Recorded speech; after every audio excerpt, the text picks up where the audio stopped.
This is a guest essay written by Ben Cohen of the newsletter, The Thousand-Year View.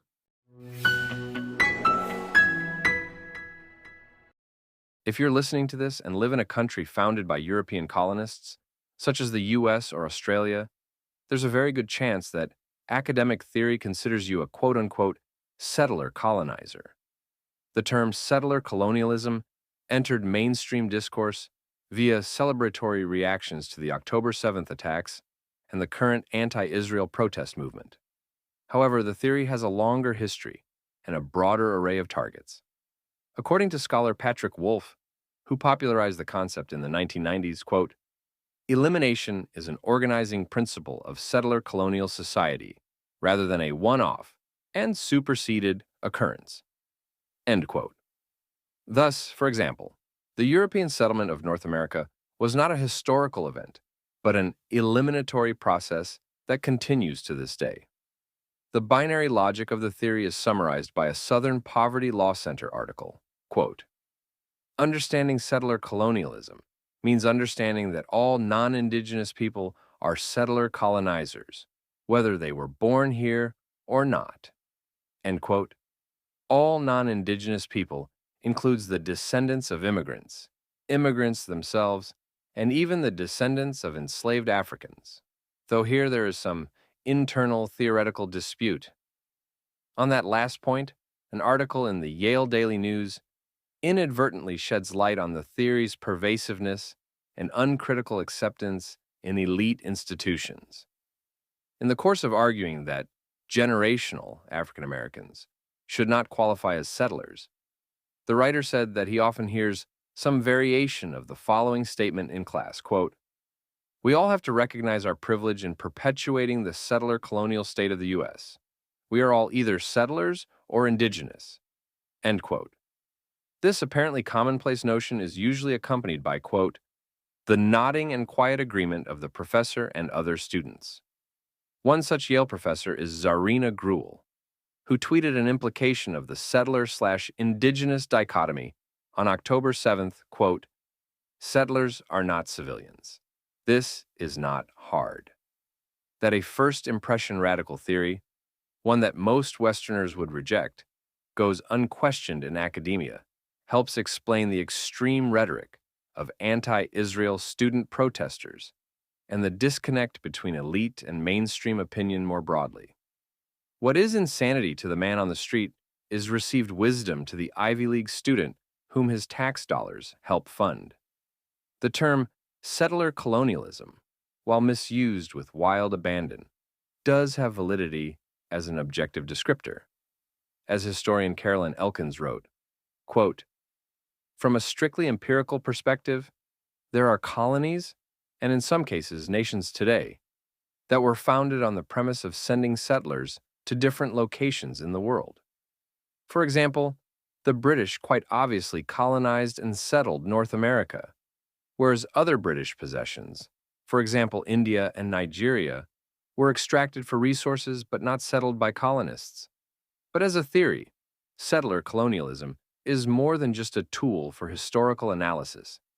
Instead, it is an ideology that villainizes certain nations as indelibly stained by their origins, minimizes or ignores non-European examples of the phenomenon, and falsely asserts ongoing complicity in genocide through the reductionist binary of settler-indigenous.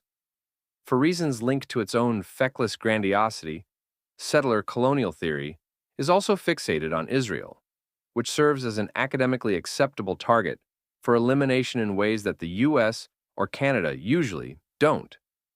Cornell Law School's Legal Information Institute representatively defines settler colonialism as, quote, a system of oppression based on genocide and colonialism that aims to displace a population of a nation, oftentimes indigenous people, and replace it with a new settler population, end quote. Furthermore, and here ideology fully takes the place of objective analysis, quote, history and current conflicts have shown that this ongoing system of oppression is mainly based on racism and white supremacy. Actually, history and current conflicts show that settler colonialism is mainly based on military and technological supremacy. In other words, Militarily and technologically powerful peoples tend to dominate and exploit those that are less advanced. In relatively recent history, these peoples have tended to be white and European. But this is a historical outlier that has now ended with the universal spread of European arms and ideas. Among these universalized ideas is the religiously rooted notion, which traveled from the Near East to Europe to the world, that the powerful should not dominate and exploit the weak, which has been perverted into secular theologies like settler colonial theory.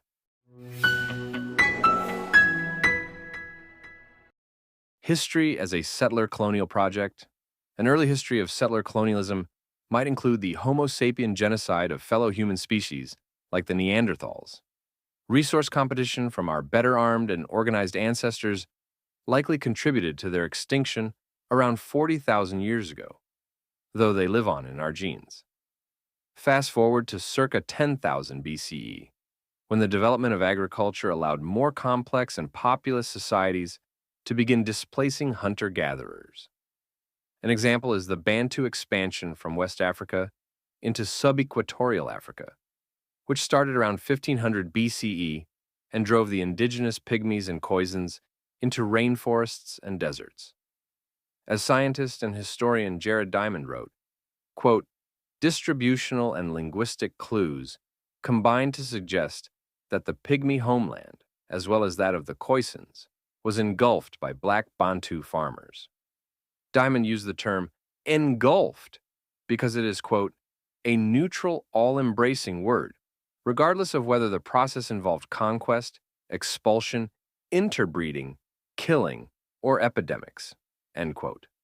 But if we are to embrace the polemical terminology of settler colonial theory, then the opposite word for the Bantu repopulation of formerly pygmy and Khoisan lands is genocide. Similarly, Australia and New Guinea were first populated by colonists from Southeast Asia. However, as Diamond recounted, the original Southeast Asian stock from which the colonists of Greater Australia were derived has by now been largely replaced by other Asians expanding out of China, starting around 4000 BCE.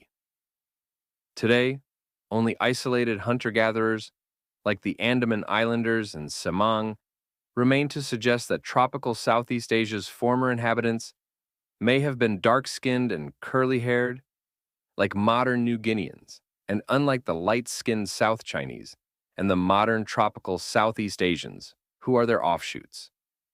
Diamond referred to the Sinification of Southeast Asia and the Chinese steamroller. But again, from the perspective of settler colonial theory, the replacement of indigenous peoples with a new population is genocide. Vietnam and Thailand are simply settler colonial states with a longer pedigree. What settler colonial theory is unable to explain is how the displacement of pygmies and Khoisans by Bantus, of Southeast Asian Negritos by South Chinese, and the other settler colonial projects that constitute so much of human history, and in the case of the Neanderthal extinction, prehistory, were based on so-called white supremacy. The numerous historical examples of Europe itself being invaded, including by Huns, Magyars, Moors, and Turks, also complicate academia's morality play. Diamond's running thesis to explain the main process running through the history of the last 10,000 years is that human groups with guns, germs, and steel, or with earlier technological and military advantages, spread at the expense of other groups until either the latter groups become replaced or share in the new advantages. Settler colonial theory's rival thesis, that Europeans are uniquely rapacious, is only plausible, and even then is riddled with counterexamples and flaws, if history is arbitrarily set to begin in 1492. All of this is to contextualize, not minimize, the epic scale of the European conquest and colonization of the Americas. As Diamond observed, quote, the largest population replacement of the last 13,000 years has been the one resulting from the recent collision between Old World and New World societies, end quote. But a difference in scale of population replacement is not a difference in kind. Moreover, as Diamond emphasizes, The advantages that allowed Europeans to dominate the Americas were ultimately Eurasian advantages.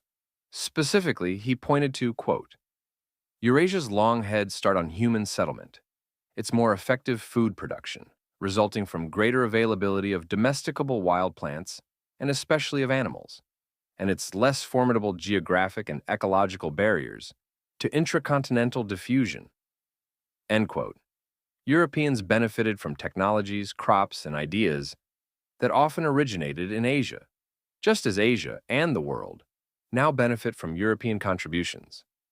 Most dramatically, Eurasians had developed immunity or genetic resistance to the infectious diseases that wiped out an estimated 90% of Native Americans.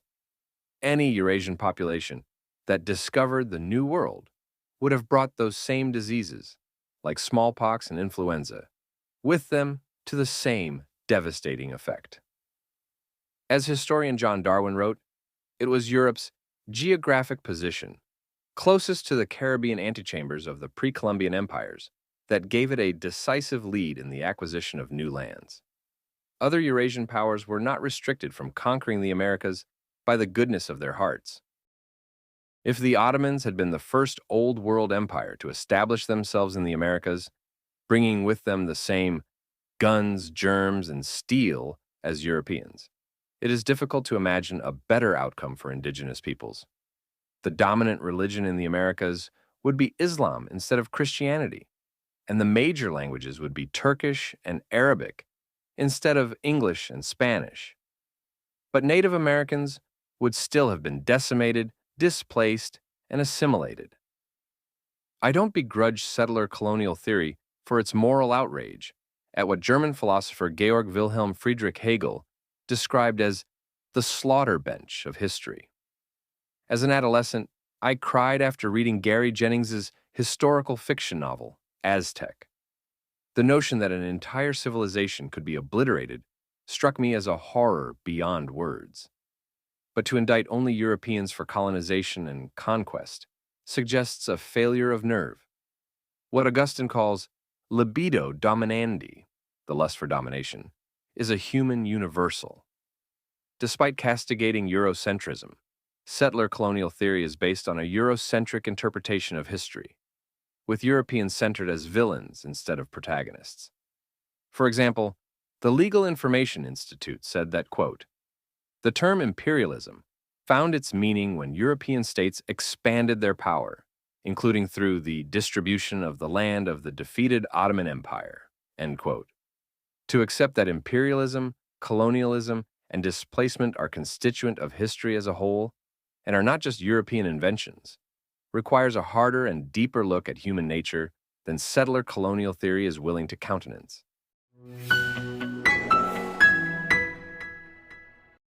Real and imagined, settler, colonialism in today's world. What about settler colonial theory as a framework for evaluating today's world? On a basic moral level, we should care about the socio-political issues that indigenous peoples still face, which are often downstream consequences of their tragic histories. But on that same basic moral level, we should also accept the biblical and humanistic principle that children don't inherit the sins of their parents.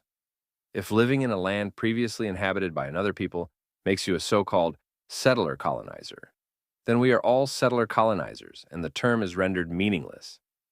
To describe the modern U.S. or Canada as a settler colonial state engaged in an ongoing genocide is to substitute theory for reality.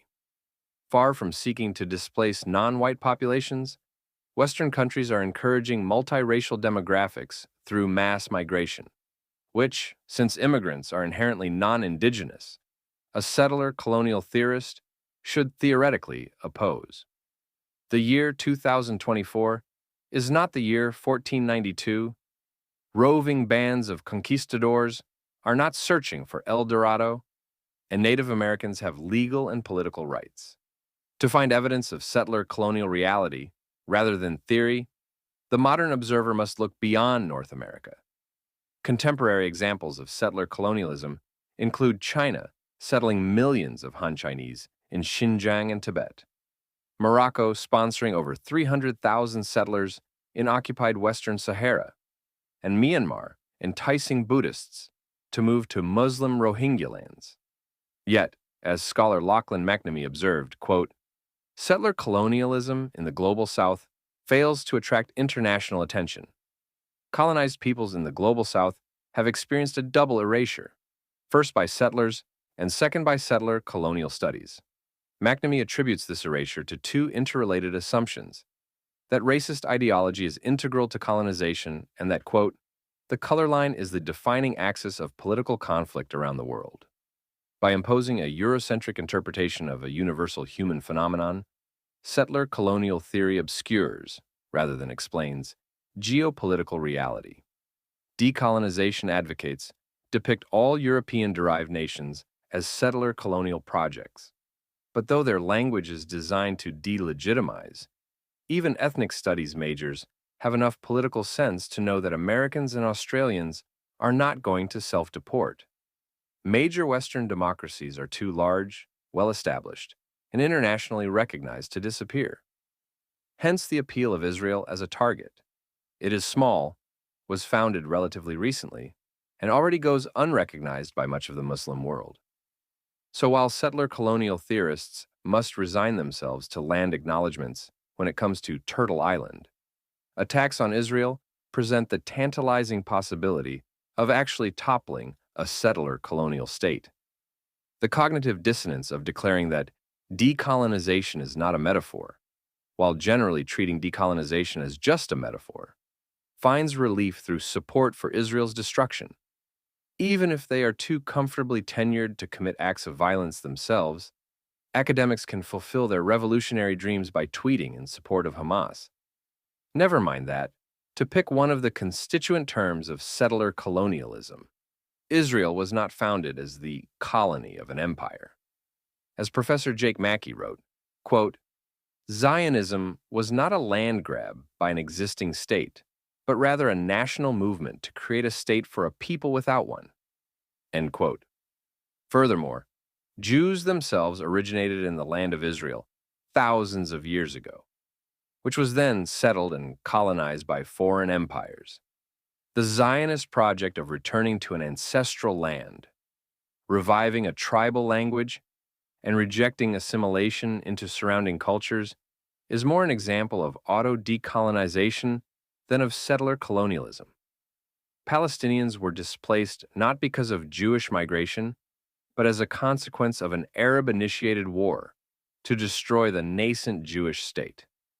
The tragedy of the Israeli-Palestinian conflict actually points to the incoherency of settler colonial theory itself.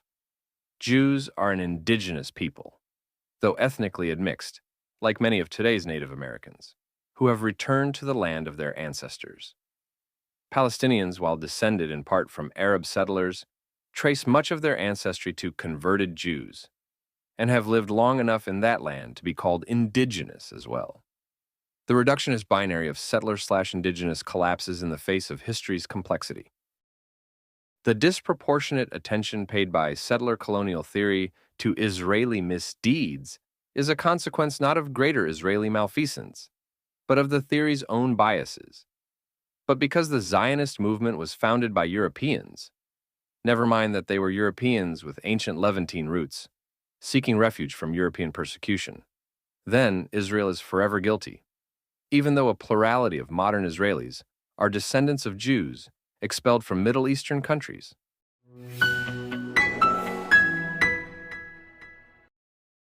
Reverse settler colonial fantasies. A theory should help us make sense of reality. It should not distort reality in order to fit the theory. If settler colonial theory cannot account for non-European examples of settler colonialism, make sense of the Israeli-Palestinian conflict, or regard modern Western democracies with any proper perspective, then the theory itself is flawed. All of this would be mere academic discussion, if not for settler colonial theory's violent implications, which were revealed in the anti-colonialist celebration of October 7th. As author Adam Kirsch observed, quote, anti-colonialism contains all the elements needed for moral derangement, the permanent division of the world into innocent people and guilty people, the belief that history can be fixed once and for all, if violence is applied in the right way. The idea that the world is a battlefield and everyone is a combatant, whether they realize it or not. End quote. Students of history, which settler colonial theorists are decidedly not, know where such totalizing ideologies lead. Under the mask, or keffiyeh, of opposition to settler colonial genocide, decolonization itself becomes an excuse for mass murder. The settler/indigenous binary, which pits oppressor against oppressed in a world historical struggle, is an epigone of Marxism's bourgeois proletariat opposition. For Karl Marx and his radical heirs, philosophers have only interpreted the world in various ways. The point, however, is to change it. Marxist thought is meant to serve the cause of revolutionary action. Similarly, settler colonial theory is mere intellectual scaffolding for actual decolonization. According to Frantz Fanon, anti-colonialism's patron saint, quote, "The naked truth of decolonization evokes for us the searing bullets and blood-stained knives which emanate from it." End quote. Academics express the same sentiment using jargon like, breaking the settler-colonial triad, in direct terms, means repatriating land to sovereign native tribes and nations, abolition of slavery in its contemporary forms, and the dismantling of the imperial metropole. But in practice, as noted by Teen Vogue writer Najma Sharif on October 7th, the dismantling of the imperial metropole means indiscriminate slaughter. What did y'all think decolonization meant? Vibes, papers, essays, losers. A clear-eyed look at human history, unfiltered by ideology, reveals a succession of conquests and displacements going back thousands of years. As far back as the 5th century BCE, Thucydides observed, quote, "The strong do what they can, and the weak suffer what they must." Europeans, aided by factors within their control, such as technology, and beyond their control, such as germs, scaled up, but did not invent settler colonialism. Nor are they its main practitioners today. By defining settler colonialism as the original sin of the West, which can be righted only through the redemptive violence of decolonization, settler colonial theory both misinterprets the past and falsifies the present. Despite moralistic rhetoric, it does so with the goal of absolving, not preventing, future atrocities.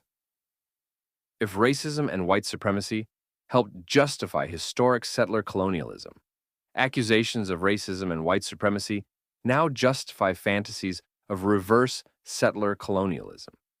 That they should remain only fantasies is why settler colonial theory must be exposed for its historical distortions and murderous logic.